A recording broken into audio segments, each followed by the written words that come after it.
અમેરિકાના પ્રમુખ જીમી કાર્ટરે એની આત્મકથા લખી છે અને એનું શીર્ષક આપ્યું છે વાય નોટ ધી બેસ્ટ. એ વાત હું કરતો હતો અને એ વખતે થોડું વિચાર ઉપર મન ઉપર તો ઘણું લખાણું છે, ઘણું કહેવાય ગયું છે.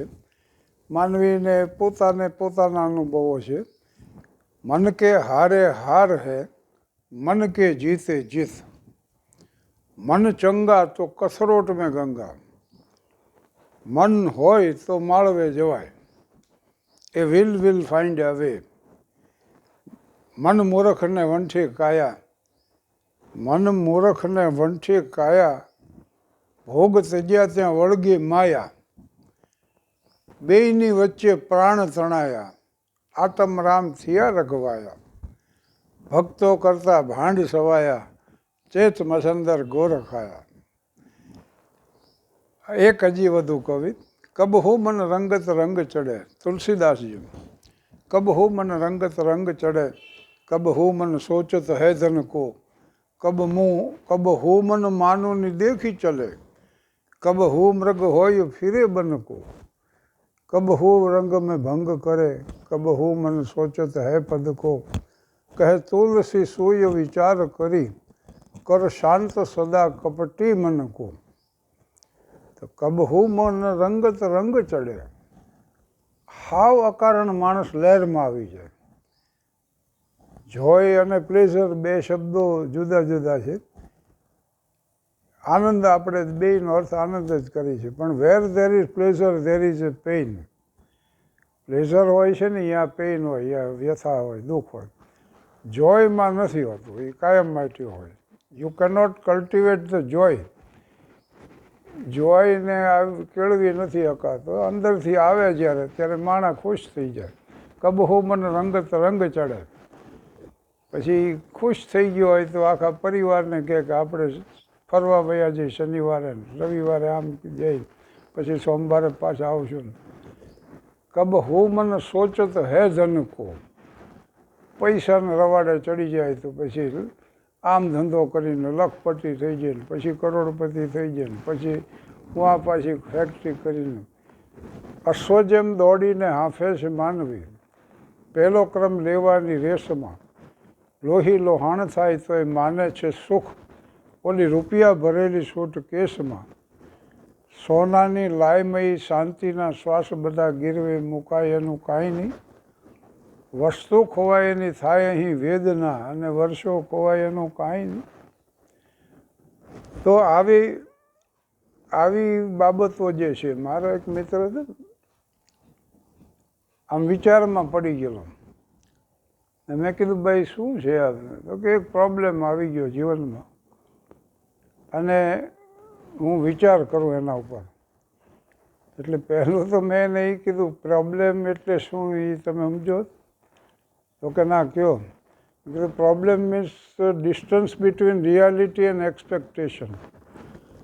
અપેક્ષા અને વાસ્તવિકતા વચ્ચેનું અંતર, એનું નામ સમસ્યા.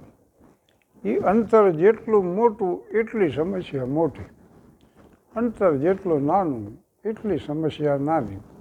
મેં ઘણી વાર કીધું છે કે અમારે થાન 24 એના ગામડાને, એ ગામડાના લોકોને એને દુઃખી ન કરી શકાય. કારણ કે એની અપેક્ષા જ ભાદરવા સુદ ચોથ પાંચમ છઠ ત્રણે મેળે જ આવવાની, અને 3 દી મેળામાં જલસો મારી આવે એટલે એની ઈચ્છા પૂરી. પછી વિચારો કોઈ દી સમસ્યા હલ કરી શકશે નહીં. વિચારોએ અત્યાર સુધીમાં કોઈ સમસ્યા હલ કરી નથી. અને એવી અપેક્ષા વિચાર પણ રાખવી નહીં. મને કે શું વાત કરો? હા, જે પાડોશી તમારા ઘરમાં કજિયો કરાવી ગયો હોય એ સમાધાન ન કરાવી શકો. તમે વિચારો છો ને તો વિચારો, સમસ્યા ઊભી જ વિચારે કરી છે. મન છે ને એ સમસ્યા ઊભી કરે, સમાધાન ન કરી શકે, નિરાકરણ ન લાવી શકે. સમસ્યા મન ઊભી કરે અને હૃદય એનું નિવારણ કરે.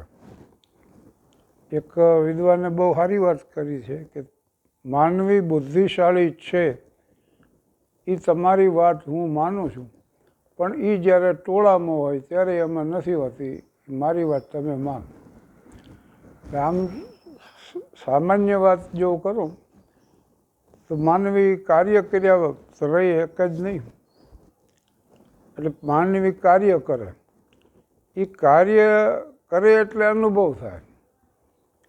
અનુભવ થાય પછી અનુભવ વિસરાઈ જાય, પણ અનુભવને અંતે જે સમજણ મળે, જે જ્ઞાન મળે ને એ સ્મૃતિમાં સચવાઈ રહે. સ્મૃતિમાં એનો સંગ્રહ થઈ જાય. અને પછી એવો પ્રસંગ જ્યારે આવે ત્યારે વિચાર આવે. વિચાર શું છે? એ સ્મૃતિનો પ્રતિભાવ જ છે.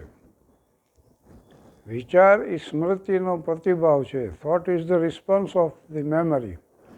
અને પછી પાછું કાર્ય થાય, અને કાર્ય થાય એટલે વળી પાછો અનુભવ થાય. હર શામ સૂરજ કો ઢલના સિખાતી હૈ, હર ઠોકર ઇન્સાન કો ચલના સિખાતી હૈ. તો વિચાર, તો પછી એને એમ પૂછ્યું મને કે તો પછી સમસ્યા હલ કેવી રીતે થાય? મેં કીધું વિચાર જ્યારે બંધ થઈ જાય, ધીરે ધીરે ધીરે કરતાં વિચારો વિસ્મૃત થઈ જાય ને બંધ થઈ જાય આવવા, ત્યારે સમજણનો જન્મ થાય. અને સમજણ સમસ્યા હલ કરી દે, જેને ઇન્સાઇટ કહેવામાં આવે, અન્ડરસ્ટેન્ડિંગ કહેવામાં આવે છે. ઘણીવાર તમને થયું હોય છે, જો અમુક વસ્તુ છે ને યાદ જ ન આવે. બહુ માણસ પ્રયાસ કરે, ખૂબ વિચારે, પછી થાકીને માંડી વાળે કે હવે જવા દેવું, એટલે તરત યાદ આવી જાય છે. કારણ કે વિચારો બંધ થાય છે એટલે તરત જ આ શરૂ થાય. તો વળી એક ઠેકાણે હું આમ કહેતો ને તો કે મેં કીધું ઉકળતા પાણીમાં પ્રતિબિંબ ન પડે. શાંત મન જ સમસ્યા હલ કરી શકે. અને મન શાંત ક્યારે થાય? જ્યારે એમાં વિચારો ન ઉદ્ભવે ત્યારે. તો મને કે ઉદાહરણ આપો. મેં કીધું રોડ ઉપર જઈ અને ફૂટપાથ માથે ઊભા રહ્યો અને માત્ર નિરીક્ષણ જ કરો તો વાહનો નીકળ્યા જ કરશે. સાયકલ ને, સ્કૂટર ને, બાઇક ને, મોટરસાયકલ, મોટરો નીકળે. તો આને જોયા કરો, પછી 12 થાય, 12:30 થાય, 1 વાગે ટ્રાફિક ઓછો થતો જાય. પણ 1 વાગે ને 1:30 વાગે ને 2 પછી એકાદું વાહન નીકળે, પછી હાવ બંધ થઈ જાય. એમ વિચારોનું માત્ર નિરીક્ષણ જ કરવાનું, બીજું કાંઈ નહીં. Only the observation. And observation brings the attention, and in the light of attention you can see what is, and what is means what you are. હું આ કહેતો ને કબ હું મને સોચત હૈ ધન કો, મને વચ્ચે દાખલો યાદ આવી ગયો. મારે મોહનલાલ માસ્તરને એક ટેવ હતી, લોટરીની ટિકિટો લઈ આવે. અને લોટરીની ટિકિટો લાવી અને કાગળ પેન્સિલ લઈને એને ઇનામ જે રહ્યા ને એ રકમનો સરવાળો કરે. આના તો 5 લાખના, આના તો 2.5 લાખના, આ તો 1.51 જ છે, આ તો લાખ રૂપિયાનું જ ઇનામ છે. હવે એ જ સરવાળો 12-13 લાખ સુધી પહોંચે. પછી એના પતિને કહે કે હાલો 12-13 લાખમાંથી નાખી દેતા 2-3 લાખ રૂપિયા તો નહીં આવે. એટલે પટની ખુશી થઈ જાય. શું વાત કરો? હા, આટલી ટિકિટો છે ને આટલા, આમાંથી 12-13 લાખમાંથી 1-1.5 લાખ આવે તોય શું? અરે 50,000 આવે તોય શું? એક હારી કામવાળી રાખી દેવી. એટલે પત્ની તરત વાંધો લે, ના મારે આ ઘરમાં કોઈ બૈરાનો પગ ન જોઈએ. હૈયું બાળું એના કરતાં 8 બાળકો હારા. અને 2 માણા વચ્ચે થાય કજ્યો. હા ભાઈ, હે હલાવ તમે તો રડો કરવા જીજમાં છો ને આમને તેમને એમ કરીને વળી પાછું 2 ધીમા પડે. એટલે મોહનલાલ કે તો એમ કરી ભેંસ તો લેવા દે, એક સારી ભેંસ લઈ લે, ઘરના ઘી દૂધ તો થાય, ચા સારી ખાઈ આપણે. હા પડી પત્ની, હા કે ભેંસ લઈ લ્યો. હાલ તો કે એની પત્ની વળી કે એમ કરજો ને મારા ભાઈને 1-2 લોટા છાશ રોજ આપજો. મોહનલાલ માસ્તરનો પિતો કયો તારા ભાઈને આપું, નાનકડી લોટીએ ન આપું, ટબુડીએ ન આપું. એટલે એની પત્ની કે તમે શું દેતા હતા, તમે તો મૂળથી ભૂખ બેઠા, આ તો મારા બાપુને આડો હેરું ન ઉતર્યો. કે તે દીએ કહેતા હતા માણસો કે રવા દ્યો ગધેડા અંડો કે હીરો બાંધવામાં, પણ હવે કરમમાં કઠણી લખીએ છે ને એવા બાજ્યા. એમાં હું અહીંયાથી નીકળ્યો એટલે હું દાખલ થયો એટલે બે બંધ તો થઈ ગયા. મેં કીધું ભાઈ આ શેની વાત કજ્યો કેમ હાલે છે આવો તમારા બે વચ્ચે? તો એના પત્નીએ કીધું કે હું એક લોટો છાશ દેવાનું કીધું, એમાં ના પાડે. બોલો, આનો સ્વભાવ જુઓ, આની રીત જુઓ. અને મોહનલાલ કે ભાઈ હા મેં હું કહું છું કે નહીં દઉં તો નહીં જ દઉં. એટલે મેં કીધું શેની વાત છે? કે આ અમારે ભેંસના દૂધનું પછી જે છાશ ને દહીં દૂધને ઘી થાય ને એમાં છાશ દેવાની વાત છે. એટલે મેં કીધું હા હવે મેળ પડ્યો. તમારી ભેંસ હતી એમ? તમારી ભેંસે અમારી દિવાલ પાડી દીધી છે એટલે એના 100 રૂપિયા લેવા આવ્યો છું, કારણ કે એટલું ખર્ચ તો થાય છે. બે માણા કે શેની ભેંસને, કોને ભેંસ હતી દિવાલ તમારી પાડી દીધી? અહીંયા ભેંસ જ નથી. ભેંસ જ નથી તો પછી આ સાટું બાજો શું કહું? તો અહીં બેયને ખ્યાલ આવ્યો વાત સાચી એમ. અને આ સમસ્યાઓ આ રીતે સર્જાય. અને વાત એ છે, એક ઠેકાણે હજી મને યાદ છે, યુવકો હતા બધા, યુવક યુવતીઓ, અને મેં આવી રીતે વાત કરી. શાંત મને સમસ્યા હલ કરી શકે, ઉકળતા પાણીમાં પ્રતિબિંબ નહીં પડે. તો એ યુવકોએ કીધું કે તો ભાઈ મન શાંત કેવી રીતે થાય? મેં કીધું શાંત ખાલી એનું નિરીક્ષણ કરવાથી થાય. તો કે ના એમ નહીં, તમે ઉદાહરણ આપીને સમજાવું. એટલે મેં ભગવાન બુદ્ધનો એક દાખલો આપ્યો. આનંદ જે હતો ને એ બુદ્ધનો પટ શિષ્ય હતો. આમ તો આનંદ ભગવાન બુદ્ધનો પિતરાઈ ભાઈ હતો અને મોજ શોખ ભોગ વિલાસમાં એનું જીવન વ્યતીત થતું. નૃત્યાંગનાઓ નૃત્ય કરતી હોય ને ઉત્તમ પ્રકારના ભોજન ખવાતા હોય ને પર્યટન થતા હોય ને આવી મોજ શોખમાં એની જિંદગી વ્યતીત થતી. એમાં બુદ્ધનો સંપર્ક થયો એટલે એ સંન્યાસી થઈ ગયો, બૌદ્ધ ભિક્ષુ. તો એને બુદ્ધ હારે શરત કરી હતી કે હું તમારી સાથે જ રહીશ. એટલે બુદ્ધે સ્વીકાર કર્યો. એમાં એક સુંદર જંગલ હતું, વૃક્ષો ને વનરાઈ ને પહાડ ને ઝરણું એક હતું પહાડી, અને એવું નિર્મળ નીર એમાંથી વહેતું જતું હતું. એટલે બુદ્ધને આનંદ એની બાજુમાંથી નીકળ્યા.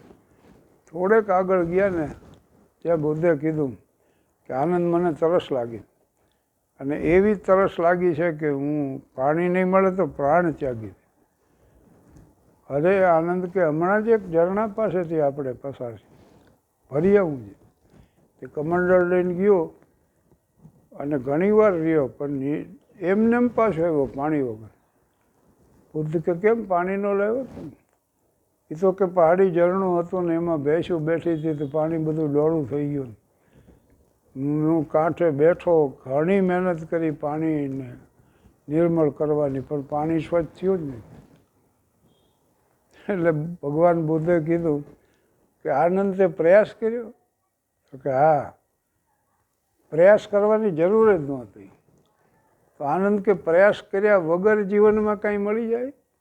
તો કે મળી જાય. તું જઈ અને બેસ ઝરણાને કાંઠે અને કાંઈ પણ ન કરતો, કોઈ પણ પ્રકારનો પ્રયાસ કરતો નહીં. આનંદ તો આજ્ઞાંકિત હતો, એ તો પાછો ગયો ઝરણાને કાંઠે જઈને બેસી ગયો. એટલે એને આશ્ચર્ય વચ્ચે થયું એવું કે થોડો સમય પસાર થયો ને તો બધો કચરો જે કંઈ હતો ને એ તળિયે બેસી ગયો ને પાણી નિર્મળ થઈ ગયું હાવ. એટલે એને ભરી લીધું કમંડળ અને આવ્યો. પણ બુદ્ધ પાસે પાણી મૂકીને સીધો પગમાં પડી ગયો. બસ આટલું જ શીખવા માટે આપ્યા કર્યો ને પ્રયોગ. તો કે હા, મનને કાંઠે બેસી અને વિચારો જે રહ્યા ને એનું નિરીક્ષણ જ કરવાનું. વિચારોનું નિરીક્ષણ કરો એટલે ધીરે ધીરે વિચારો શમી જાય. વિચારો શમી જાય એટલે તરત સમજણનો જન્મ થાય, અને સમજણ સમસ્યા માનવીની હલ કરી દે. આભાર.